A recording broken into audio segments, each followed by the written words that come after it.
So నీతి ఆయోగ్ యొక్క flagship పథకం ఏంటి అంటే ఖచ్చితంగా అమలు చేస్తుంది అని చెప్పే పథకం ఏది అంటే అటల్ ఇన్నోవేషన్ మిషన్ అండి.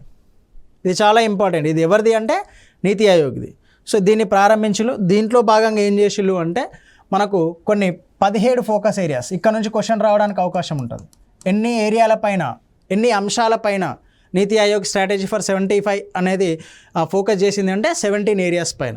ఓకే, సో ఈ మిషన్లో భాగంగా, ఈ అటల్ ఇన్నోవేషన్ మిషన్లో భాగంగా అటల్ టింకరింగ్ ల్యాబ్స్ని ఏర్పాటు చేయడం జరిగింది. సో ఈ అటల్ టింకరింగ్ ల్యాబ్స్ యొక్క ముఖ్య ఉద్దేశం ఏంటి అంటే 1 మిలియన్ విద్యార్థులు ఎవరైతే ఉన్నారో సో వాళ్ళని ఇన్నోవేటర్, సో వాళ్ళలో ఉన్న ఆలోచనలను బయటకు తీసుకొచ్చి వాళ్ళకు ఒక ఉపాధి అవకాశాలు కల్పించడం కానీ, లేకపోతే వాళ్ళని ఈ భారతదేశ అభివృద్ధిలో భాగంగా చేయడానికి కానీ దీన్ని తీసుకురావడం జరిగింది.